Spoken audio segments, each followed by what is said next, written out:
Hi friends! Welcome to my channel, or welcome back to my channel. If you're new here, hi! My name is Madison. I'm so happy you're here. And today's video is going to be a November Wrapped. I'm going to talk about all the books I read this month, maybe give you some recommendations. Happy December 1st. I'm hoping to post this on December 1st. And I know a bunch of YouTubers I love are starting Vlogmas, which is, if you're unfamiliar, 24 days of videos leading up to Christmas on YouTube. Since I'm still a newbie, that was very overwhelming to me, very scary and daunting. I am going to be doing 12 days of Bookmas. I'm very excited to do 12 days of like Christmas, cozy, wintry themed videos. Is that blinking gonna be annoying for you guys? I don't know how to turn it off. Okay. I'm fresh out the shower, or my hair is wet, no makeup, hoodie on, like this is real, guys. So, let's dive in. So I read 7 books for the month of November. This year I've read more than ever before, so I didn't read as much, but now that I'm looking at all the books I read, girl, they are thick. Thick. So, slay for me. And this is just your reminder from me. I feel like it's good to remind ourselves because comparison is literally the thief of joy. It doesn't matter if you read 0 books this year or 200. If you love to read and you've been in a slump and life's gotten in the way, it doesn't matter, like you're still a reader. So this was a month of rereads. I reread so many books, and I know some people are like, why do you reread so much? Like, first of all, short-term memory loss. But second of all, I wanted to talk about rereads for a minute because I didn't start rereading books until 2023. So I've been rereading for like 2 years now. Some people don't count their rereads towards their reading goal, but I do. And I'm going to tell you why. I am a different person every time I reread a book. I take something new. I learn something. I'm not the same person I was 1 book ago, 1 reread ago, you know? So yeah, I mean, if I put in hours of my life rereading a book, I'm going to count it on my reading goal. Free will. I always say, especially with Throne of Glass, I've now read that series 4 times, and I know that's kind of insane, but the first time you read a series like that, it's 8 books. There is no possible way to grasp everything the first time. I think of it in my favorite analogy to use is that it's like a puzzle.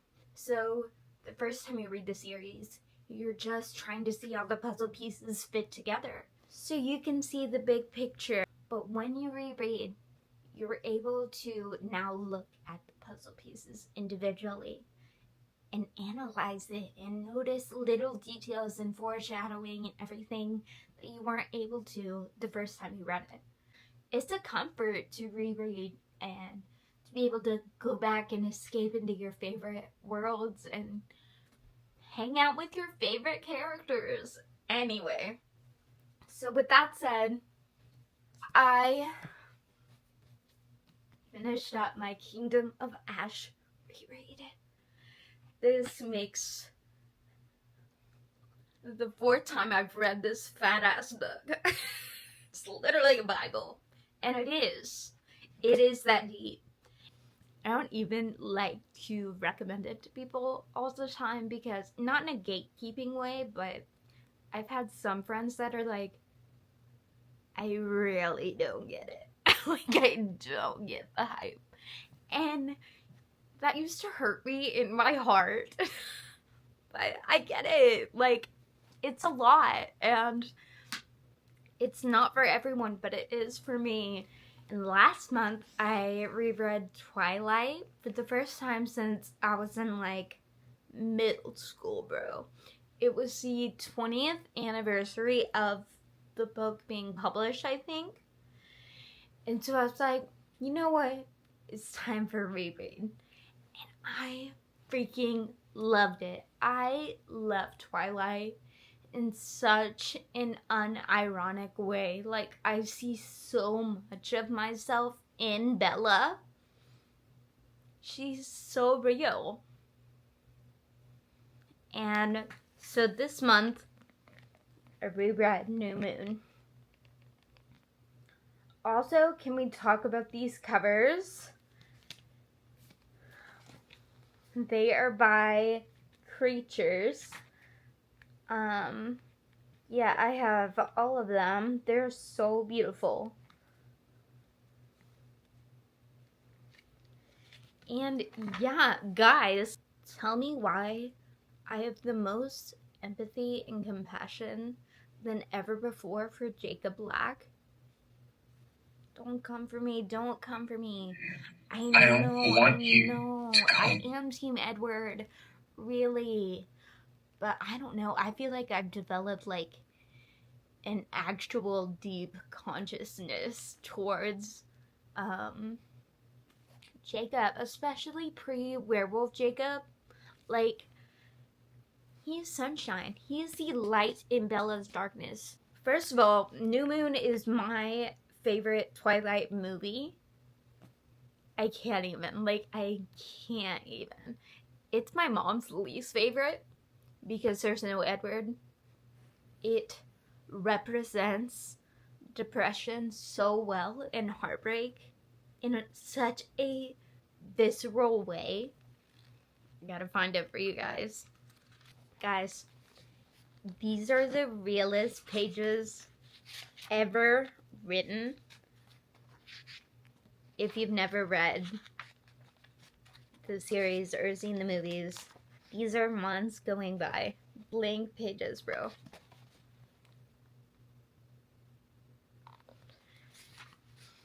And if that doesn't show you what depression is, the months are going by and she's just completely withering away. It means so much to me. I blame TikTok editors because why are all my reposts Jacob Black edits? And not like a thirst trap, like literal deep heartfelt edits. Maybe I'll put a couple here. Well, search for it. Guys, okay, here we go. I wanted to show y'all.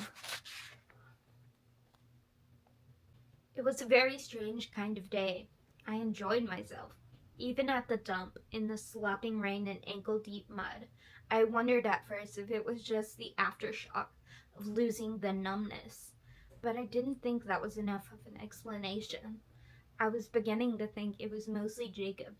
It wasn't just that he was always so happy to see me, or that he didn't watch me out of the corner of his eye, waiting for me to do something that would mark me as crazy or depressed. It was nothing related to me at all. It was Jacob himself. Jacob was simply a perpetually happy person, and he carried that happiness with him like an aura, sharing it with whoever was near him, like an earthbound sun. Whenever someone was within his gravitational pull, Jacob warmed them. It was natural, a part of who he was. No wonder I was so eager to see him. You're the sun, you've never seen the next book I read, see, this is what I'm like, what the fuck was I on reading all these thick ass books? But this is Dark Age by Pierce Brown. It's the 5th book in the Red Rising series. Peak! So freaking good. This book is super dark. It reminded me a lot of The Poppy War by R.F. Kuang. We are in the thick of war. I don't want to spoil too much, and a lot of you are probably like, girl, I'm not reading that thick ass book. But I do highly recommend the Red Rising series, especially the OG, the first 3 books. They're probably half as thick as this, and it's just so well written. It's my first science fiction series, and I'm loving it. I'm having such a good time. Darrow is such an amazing main character, and he's so complex, and I love this book so much because the last book I read was Iron Gold, which is book 4, obviously, and that was like where we were introduced to new point of views, and I really enjoyed that. We saw so many different layers and perspectives of the war that was happening. And this one I love so much because my favorite character, she finally only took 5 books. She got her own POV. Bro, I love her so much. It's Virginia, if you have read the series. If not, hold out till book 5, guys.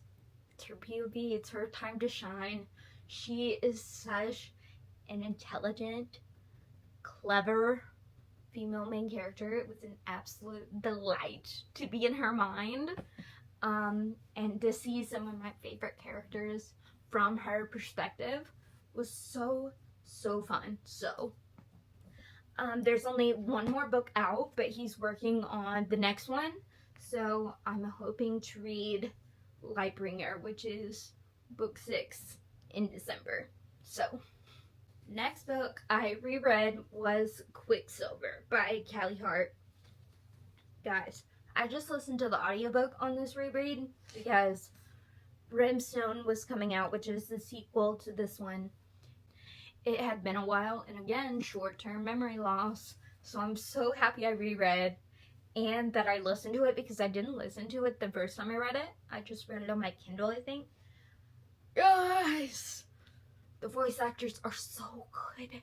And the voice actor for Kingfisher, if you've listened to the Akatar graphic audio, is Rhysand. And Kingfisher has a filthy mouth. And to hear Rhysand's voice as Kingfisher saying all of those things. But no. The spice aside, and this one is, guys, it's spicy. I love Quicksilver so much. I was very hesitant to read it because there were some friends that were giving it 5 stars, such a good book, such a good read. And there were some people like, DNF, worst book ever, I'm never trusting Book Talk again.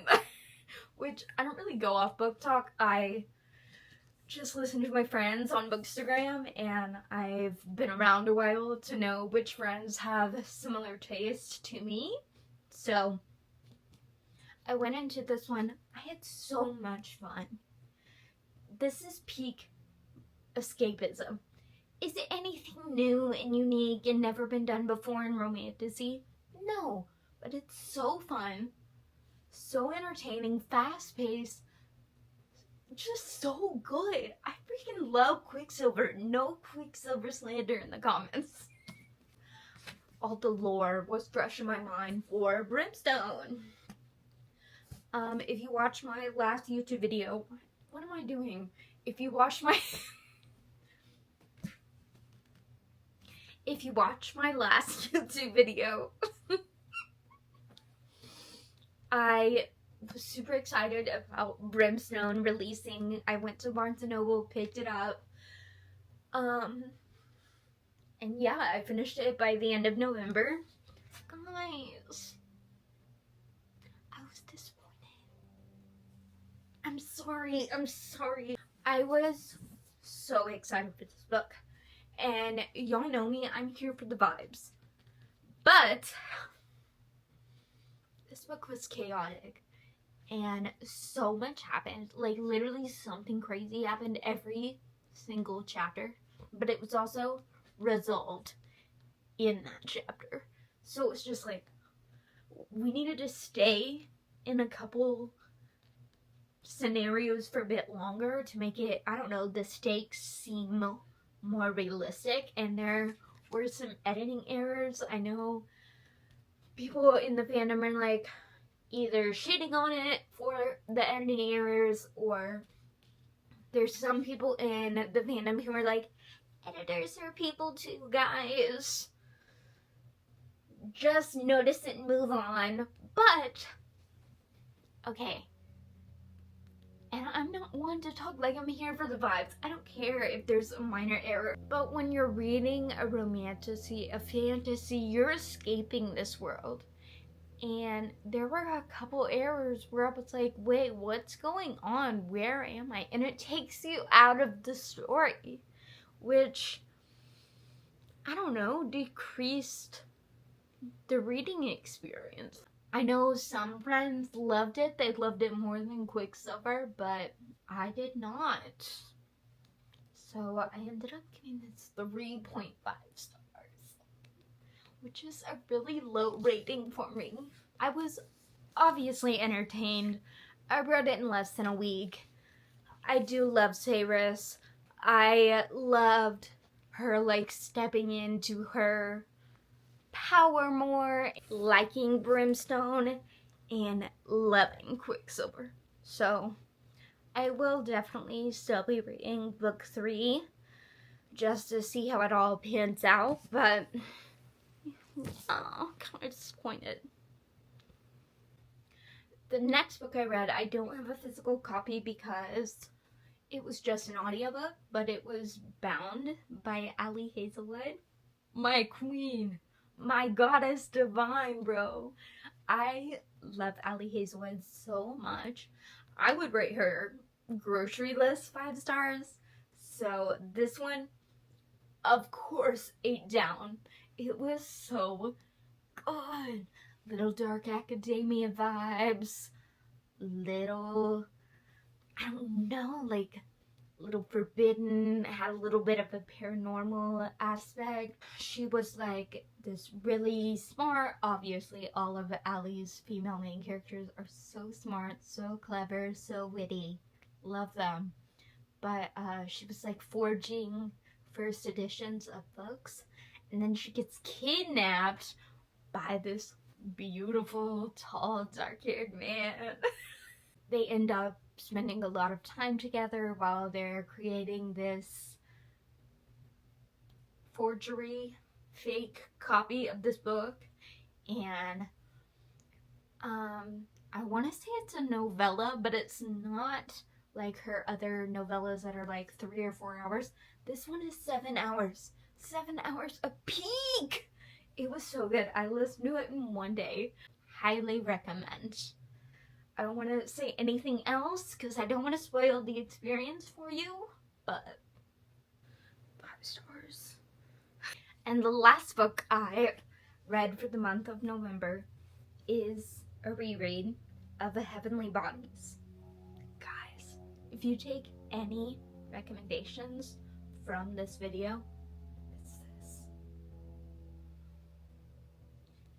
This book is absolute perfection. I listened to it earlier this year, and I just listened to the audiobook, so I wanted to reread, just because when you listen to an audiobook, you're obviously not going to catch every tiny detail. And again, the sequel for this one was coming out, and so last 1% of this book, I was like, I don't remember any of this. What happens? So I'm so happy I reread this masterpiece of a book. This is the enemies to lovers. Oh my god. Guys, they hate each other. They're fighting so close their lips could brush. She has a dagger to his throat and he's like, do it then. Guys, the yearning, the tension, soulmates, the characters, the world is so beautiful. The gods, of this world are called the stars, and it's like based off the zodiacs. And then, like, again, she gets kidnapped, the lost princess of Asteria, and it's like very dark, twilight, like she has black hair and blue eyes, pale skin, like she has shadow powers, she can dream walk. She gets kidnapped by her arch enemy. Let me introduce you to Prince Lorenzo, the Lion of Helios. This cocky, arrogant, beautiful golden man. He's an artist, a warrior. He has a slutty gold little earring, dark hair, golden eyes. Need I say more? They are day and night, the light and the dark, and it's so good. Fallen Stars, it's the sequel, and she just announced book 3 is coming out next year, so we're on a roll, guys. Life is worth living. But if you haven't read this book, read it right now, guys. Read it right now. And I think that's really it, guys. It was such a good month. If you watched all the way till the end, thank you. I love you. I will be doing 12 days of Bookmas, so keep an eye out for that. And yeah, I hope you have a great December. I hope you have a lovely holiday season. I know the holidays are hard. It can be difficult with families and grief, and I don't know, it can just be really weird and lonely. So I hope you take care of yourself, give yourself some grace, let yourself rest, enjoy the holidays in any way that makes you happy, and I hope maybe my videos could be a part of your Christmas season and can be like we're hanging out over the holidays. And yeah, love you guys. Happy December. Thanks for watching. Bye.